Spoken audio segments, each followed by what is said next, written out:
सुप्रभात बच्चों। आज हम अपना दूसरा पाठ जिसका नाम है राजधर्म शुरू करने जा रहे हैं। राजधर्म एक समासिक शब्द है। समासिक का अर्थ होता है समस्त पद। समस्त पद वो होता है जिस शब्द का विग्रह किया जा सके। अर्थात राजधर्म का अर्थ है राजा का धर्म। ठीक है, तो यह कहानी जातक कथा से संकलित है। जातक कथाएं अर्थात महात्मा बुद्ध के पूर्व जन्म की विविध घटनाओं से ली गई हैं। महात्मा बुद्ध कौन थे? महात्मा बुद्ध को गौतम बुद्ध, भगवान बुद्ध, सिद्धार्थ एवं शाक्य मुनि आदि नामों से भी जाना जाता है। क्या आप सभी को पता है कि वे भगवान बुद्ध कैसे बने? बच्चों, उनके पास सब सुख सुविधाएं थीं, समस्त राजपाट था, परंतु फिर भी उनका मन प्रसन्न नहीं था।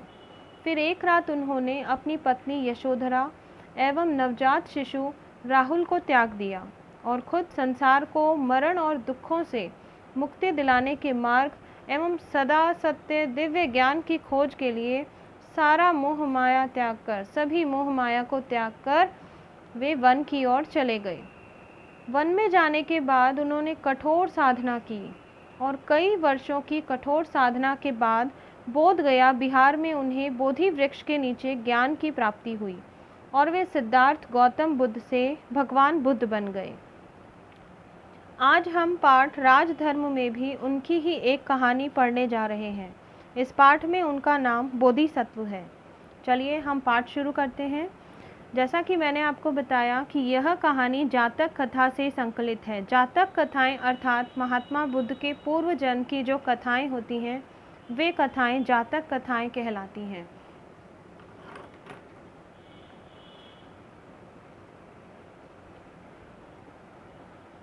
इनमें महात्मा बुद्ध को बोधिसत्व के नाम से संबोधित किया गया, यानी जो पाठ हम आज पढ़ने जा रहे हैं उसमें महात्मा बुद्ध का नाम क्या है? बोधिसत्व है।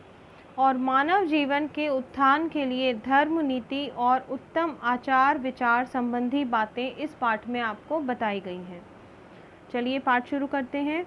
अति प्राचीन काल में वाराणसी में ब्रह्मदत्त नाम का राजा राज करता था, जो अपनी धर्म प्रियता और न्यायपरायण शासन के लिए प्रसिद्ध था। जैसा मैंने आपको बताया कि एक राजा बनने के बाद मनुष्य का जो प्रमुख कर्तव्य होता है वो होता है अपने राज्य की जो प्रजा है उसका भरण पोषण करना, उसका पालन करना, उसके प्रति पक्षपात न करते हुए उचित न्याय करना। तो राजा बनने के बाद उसका अपने समस्त संबंधों से नाता टूट जाता है और उसके लिए जो सबसे मेन जो संबंध, जो प्रमुख संबंध रह जाता है वो होता है राजा का अपनी प्रजा के साथ संबंध। तो एक राजा जब तक जीता है अपनी प्रजा के लिए जीता है। तो चलिए हम आगे चलते हैं कि अपनी यानी जो ब्रह्मदत्त नाम का राजा जो वाराणसी में राज करता था वो अपनी धर्म प्रियता का मतलब है धर्म के प्रति प्रेम और न्यायपरायण शासन के लिए प्रसिद्ध था। न्याय युक्त जो शासन करता था उसके लिए। उसके शासन काल में बोधिसत्व एक ब्राह्मण कुल में पैदा हुए। हमने आपको पहले बताया बोधिसत्व कौन है। यहाँ महात्मा बुद्ध का नाम इस पाठ में बोधिसत्व है। ठीक है, तो उनका जन्म कहाँ हुआ? एक ब्राह्मण कुल में हुआ। कुछ बड़े होने पर उन्होंने अनेक शिल्पों का ज्ञान प्राप्त किया। फिर ऋषि प्रवज्ञा धारण कर वे रमणीय हिमालय प्रदेश में चले गए। ऋषि प्रवज्ञा का मतलब होता है ऋषि के अच्छे वचनों को, अच्छी ज्ञान की बातों को उन्होंने धारण किया और वे हिमालय प्रदेश चले गए और कंद मूल फल आदि का सेवन करते हुए तपस्या में लीन रहने लगे। ब्रह्मदत्त विवेकशील राजा था। विवेकशील, विवेक का अर्थात होता है बुद्धि। विवेक का अर्थ होता है बुद्धि, यानी कि वे हमेशा बुद्धि से काम लेने वाले राजा थे। वह सत्यासत्य, उचित अनुचित का सदा ध्यान रखता था। वे हमेशा सत्य और असत्य के बीच अंतर करना जानते थे, उचित और अनुचित का फर्क समझते थे। हमेशा इस बात का वे ध्यान रखते थे। वह ऐसे व्यक्ति को ढूंढता था जो उसके दोषों को बता सके। प्राय हमने देखा होगा कि हमारे जो सामने हैं, यानी कि हम जिसे वेल विशर समझते हैं या हम जिसे बहुत अच्छा समझते हैं क्योंकि वो हमारी हमेशा प्रशंसा करता है तो वो हमें अच्छा लगता है, परंतु हमारा जो सच्चा वेल विशर होगा वो वही होगा जो हमें अपने दोषों से अवगत कराए। तो राजा चाहता था कि उसे अपने कोई दोष बताने वाला भी मिले। तो प्रशंसा करने वाले तो सभी थे, परंतु दोष बताने वाला कोई नहीं मिल रहा था। अंतःपुर, राज दरबार, नगर, नगर के बाहर सभी लोग राजा के गुणों का बखान करते थे, परंतु उसके अवगुण बताने वाला कोई नहीं था। यहाँ पर देखिए, गुण का जो विलोम है अवगुण। गुण का मतलब है जिसमें अच्छी बातें, और अवगुण का अर्थ है बुरी आदतें, बुरी बातें। तो यहाँ गुण का जो विलोम है वो क्या कहलाएगा? अवगुण कहलाएगा। राजा ने सोचा, यदि जनपद में ऐसा कोई व्यक्ति मिल जाए जो उसके दोष बता सके तो बहुत अच्छा हो। अतः वेश बदलकर वह पूरे जनपद में घूमा। वेश बदला, राजा ने अपना वेश बदला और वह पूरे जनपद में, यानी जहाँ तक उसका विस्तार था, उसकी प्रजा जहाँ तक थी, जहाँ तक उसका राज्य था, वहाँ तक वो घूमा, परंतु वहाँ भी उसे अपने गुण ही सुनने को मिले, कोई दोष नहीं मिला। फिर वह घूमता हुआ हिमालय प्रदेश पहुँचा। घने जंगलों और दुर्गम पर्वतों को पार करता हुआ वह सुरम्य हिमालय प्रदेश में स्थित बोधिसत्व के आश्रम पर जा पहुँचा। कौन गया था? जो ब्रह्मदत्त नाम का राजा था, जो वाराणसी में अपना राज्य करता था, वह अपने अवगुण ढूंढने के लिए कई जगह घूमता घूमता अंत में कहाँ पहुँचा? बोधिसत्व के आश्रम में पहुँचा। बोधिसत्व कौन थे? बोधिसत्व महात्मा बुद्ध थे। ठीक है। उसने उन्हें श्रद्धापूर्वक प्रणाम किया। बोधिसत्व ने राजा का कुशल क्षेम पूछा। फिर आश्रम में राजा एक और चुपचाप बैठ गया। बोधिसत्व जंगल से पके गोदे लाकर खाते थे। यहाँ गोदे का अर्थ है फल, यानी कि जो फलों को कहा जाता है गोदे। ठीक है। तो बोधिसत्व जंगल से, उनका आहार उस समय पके हुए फल ही थे, मीठे मीठे पके हुए फल। तो बोधिसत्व उस समय जंगल से पके हुए गोदे लाकर खाते थे। वे गोदे शक्तिवर्धक और शक्कर के समान मीठे थे। वे गोदे यानी कि वे फल शक्तिवर्धक अर्थात शक्ति बढ़ाने वाले और शक्कर के समान मीठे थे। उन्होंने राजा को संबोधित कर कहा, महापुण्य, यानी हे महापुण्य करने वाले, ये गोदे खाकर पानी पियो, कि आप ये मीठे फल खाकर पानी पियो। राजा ने गोदे खाए और पानी पिया। उसे गोदे बड़े मधुर और स्वादिष्ट लगे। गोदे मतलब फल। जब उसने फल खाए तो वे उसे बहुत ही मीठे और स्वादिष्ट लगे। उसने बोधिसत्व से पूछा, भंते। भंते का अर्थ है आदर सूचक शब्द, जो बौद्ध धर्म में प्रयोग किया जाता है। भंते, जैसे कि हम राजा को संबोधित करने के लिए कहते हैं हे राजन, तो यहाँ पर जो बौद्ध धर्म के लिए संबोधित आदर सूचक शब्द जो दिया गया है वो है भंते। तो उन्होंने बोधिसत्व से पूछा, भंते क्या बात है, ये गोदे बड़े मीठे और स्वादिष्ट हैं, यानी कि ये गोदे इतने मीठे और स्वादिष्ट कैसे हैं, मुझे बताइए। तो उन्होंने कहा, महापुण्य, राजा निश्चय ही धर्मानुसार और न्याय पूर्वक राज करता है। ये बात कौन कह रहा है? ये बात महात्मा बुद्ध अर्थात बोधिसत्व कह रहे हैं कि यहाँ के जो गोदे मीठे हैं, स्वादिष्ट हैं, वो सिर्फ इसीलिए हैं क्योंकि यहाँ का राजा निश्चय ही धर्मानुसार और न्याय पूर्वक राज करता है, उसी से ये इतने मीठे हैं। अब हम देखिए यहाँ पर राजा के कर्तव्यों के बारे में और उसका जो कर्तव्यों को पालन करने का जो तरीका है उसका बताया जाएगा कि अगर राजा उचित तरीके से अपने प्रजा का पालन पोषण करता है, उसको खुश रखता है, तो उसके परिवार में, उसके राज्य में सब कुछ अच्छा ही अच्छा होता है, ओज सहित होता है सब कुछ। ठीक है। तो राजा के अधार्मिक और अन्यायी होने पर तेल, मधु, शक्कर आदि तथा जंगल के फल फूल सभी कड़वे और स्वादहीन हो जाते हैं, यानी कि उनमें कोई स्वाद नहीं रह जाता है।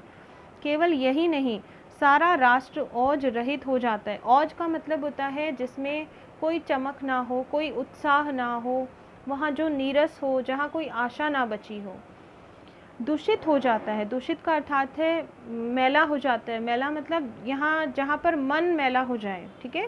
तो राजा के धार्मिक और न्याय प्रिय होने पर सभी वस्तुएं मधुर तथा शक्तिवर्धक होती हैं। इसके विपरीत अगर राजा धार्मिक तरीके से चलता है और न्याय प्रिय होता है तो सभी जो वस्तुएं हैं वो मधुर होती हैं और शक्ति को बढ़ाने वाली होती हैं, और सारा राष्ट्र शक्तिशाली तथा ओजस्वी बना रहता है। ओजस्वी का अर्थ है कांतिमय, कांतिमय बना रहता है।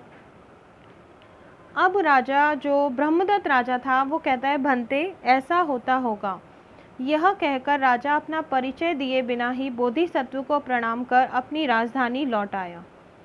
उसने सोचा, तपस्वी बोधिसत्व के कथन की परीक्षा करूंगा। अधर्म और अन्याय से राज करूँगा। अब उसने ये सोचा कि जो महात्मा बोधिसत्व ने कहा है कि एक राजा अगर न्यायहीन होगा और अधर्मी होगा और अन्यायी होगा तो उसके जो राज्य में है तेल, मधु, शक्कर यानी कि समस्त प्रकार की वस्तुएं, जंगल के फल फूल सभी कड़वे हो जाते हैं, स्वादहीन हो जाते हैं। और इसके विपरीत अगर राजा धार्मिक और न्यायप्रिय होगा तो ये सभी वापस से मीठे हो जाते हैं, संपूर्ण राष्ट्र शक्तिशाली और ओजस्वी बन जाता है। तो इसी कथन को सिद्ध करने के लिए वह कहता है कि मैं उनकी परीक्षा करूंगा, इस कथन की परीक्षा करूंगा कि जो उन्होंने कहा है वो सही है या नहीं है। तो मैं उस कथन की परीक्षा करूंगा। अधर्म और अन्याय से राज करूंगा, यानी कि मैं एक बार यह देखूंगा ज़रूर कि अगर मैं अधर्मी बन जाऊं, अगर मैं अन्यायी बन जाऊं तो क्या होता है। देखूंगा कि बोधिसत्व की बात में कितनी सच्चाई है। राजा ने ऐसा ही किया। कुछ समय बीत जाने पर वह फिर बोधिसत्व के आश्रम में पहुंचा और उन्हें प्रणाम कर एक और बैठ गया। बोधिसत्व ने फिर पके गोदे दिए, फिर से उन्हें पके हुए फल दिए। राजा को वे गोदे बड़े कड़वे लगे। राजा ने गोदे थूक दिए और कहा, भंते ये बड़े ही कड़वे हैं। महापुण्य, फिर किसने कहा, ये जो बात कह रहा है वो बोधिसत्व कह रहा है कि महापुण्य राजा अवश्य अधार्मिक और अन्यायी होगा, कि राजा जो है वो अवश्य ही अधार्मिक यानी धार्मिक प्रवृत्ति का नहीं होगा और अन्यायी होगा। यानी कि धार्मिक प्रवृत्ति का मतलब होता है जिसमें हमेशा अच्छी बातें, सुविचार और अच्छा गान, मधुर गान ऐसा कुछ चल रहा हो। लेकिन जहाँ अधार्मिक होगा तो वहाँ ये सभी बातें नहीं होंगी। राजा के अधार्मिक और अन्यायी होने पर जंगल के फल फूल तथा सभी वस्तुएं नीरस और कड़वी हो जाती हैं, स्वाद रहित हो जाती हैं। यही नहीं, सारा राष्ट्र औज रहित हो जाता है। औज रहित का अर्थ है कांति चली जाती है, उसकी सुख समृद्धि, उसकी जो बढ़ने की विकास की गति होती है वो कम हो जाती है। राजा की और जिज्ञासा करने पर बोधिसत्व ने कहा, गायों की नदी में तैरते समय बैल यानी कि जो गाय, उनका जो नेता होता है, यदि टेढ़ा जाता है तो नेता के टेढ़े जाने के कारण सभी गायें भी टेढ़ी जाती हैं और मार्ग से भटक जाती हैं। इसी प्रकार मनुष्यों में भी जो श्रेष्ठ होता है वही नेता माना जाता है। आपने देखा होगा कि अगर हमने गायों को अगर हमने चलते हुए कभी देखा है तो देखा होगा कि वे हमेशा एक पंक्ति में, एक कतार में चलती हैं। तो जो सबसे आगे चल रहा होगा वो उसका नेता है। अगर नेता ही टेढ़ा चला जाएगा तो सारी की सारी गायें उसके पीछे टेढ़ी जाएंगी। तो ऐसा ही मनुष्यों में है। मनुष्यों में जो श्रेष्ठ कहलाता है वही राजा कहलाने योग्य होता है। परंतु एक राज्य का राजा ही अगर अधर्मी होगा तो उसकी प्रजा भी अधर्म का रास्ता ही अपनाएगी। अगर एक राजा ही अपने प्रजा के प्रति न्याय नहीं करेगा तो उसके राज्य में भी चोर, डकैती, ये सभी प्रवृत्तियां विकास करेंगी, ये सभी बढ़ने लगेंगी। तो यदि वह टेढ़े मार्ग से जाता है, अधर्म करता है, तो सारी प्रजा भी कुमार्ग पर चलती है और अधर्म करने लगती है। राजा ही नेता होता है। राजा के धर्म विमुख होने पर सारा राज्य दुख को प्राप्त होता है। तो भाई अगर हम धर्म से ही विमुख हो जाएंगे, धर्म से ही अपना नाता तोड़ लेंगे तो क्या होगा, सारा राज्य दुख को प्राप्त होगा। गायों की नदी पार करते समय यदि बैल सीधा जाता है तो नेता के सीधे जाने के कारण सभी गायें सीधी जाती हैं और नदी पार कर जाती है। सीधी सी बात है कि अगर नेता सही रास्ते पर चलेगा तो उसकी प्रजा, उसके जो पीछे चलने वाले अनुयायी हैं वे भी सीधे रास्ते पर ही चलेंगे और अपने लक्ष्य को प्राप्त करेंगे। इसी प्रकार मनुष्यों में जो श्रेष्ठ माना जाता है वही नेता होता है। यदि राजा धर्म का अनुसरण करता है तो शेष प्रजा भी धर्म का मार्ग अपनाती है। राजा के धार्मिक होने पर सारा राष्ट्र सुख को प्राप्त करता है। तो यह कथन सारा किसका था, ये कथन बोधिसत्व के थे। अब बोधिसत्व के इन कथनों को सुनकर यह शिक्षा प्राप्त कर राजा ने अपना राजा होना प्रकट किया। यानी पहले तो उसने अपनी पहचान छिपा ली थी कि मैं एक राजा हूँ, मैं वाराणसी का हूँ, मेरा नाम ब्रह्मदत्त है, उसने अपनी पहचान छिपाई थी।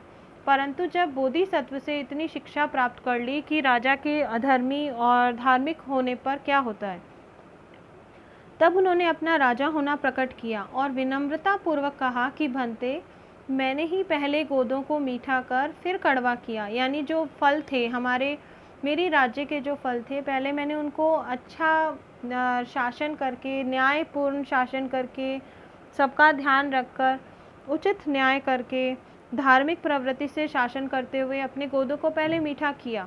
लेकिन फिर आपके कथन की परीक्षा करने के लिए मैंने जब अधर्म का रास्ता अपनाया, मैंने जब अन्यायपूर्ण शासन किया, तो वे कड़वे हो गए। तो वो कहना चाह रहे हैं कि मैंने ही इन गोदों को पहले मीठा किया और फिर उन्हें कड़वा किया, और अब वे कह रहे हैं कि अब मैं उन्हें फिर से मीठा करूँगा और उन्हें कभी कड़वा नहीं होने दूंगा। यही मेरा संकल्प और व्रत है। तो यह संकल्प किसने लिया? यह संकल्प ब्रह्मदत्त ने लिया, जो वाराणसी के राजा थे। बोधिसत्व को प्रणाम कर वह अपनी राजधानी लौट गया। वह धर्म और न्यायपूर्वक राज्य करने लगा। उसका राज्य फिर से धन धान्य से भर गया। तो बच्चों, हमें इस पाठ से यही शिक्षा मिलती है कि यदि हम भी धार्मिक प्रवृत्ति अपनाएंगे तो हमारे साथ भी अच्छा होगा, और यदि हम अधर्मी प्रवृत्ति अपनाएंगे, यानी कि एक राजा अगर धार्मिक प्रवृत्ति को अपनाता है तो सारी प्रजा, सारा राज्य सुख शांति प्राप्त करता है। इसके विपरीत अगर अगर राजा अधर्मी होगा तो प्रजा भी वैसा ही अनुसरण करेगी, वैसा ही आचरण करेगी। तो हमें भी अपने नियमित जो आचरण है उसमें न्याय को अपनाना है, उसमें धार्मिक प्रवृत्तियों को अपनाना है, जिससे कि हमारे आसपास का वातावरण शुद्ध हो, अच्छा हो, हमारा ओज बढ़े, हम शक्तिशाली बने और हमारे राज्य का भी विस्तार हो। इसी के साथ पाठ समाप्त करती हूँ। धन्यवाद।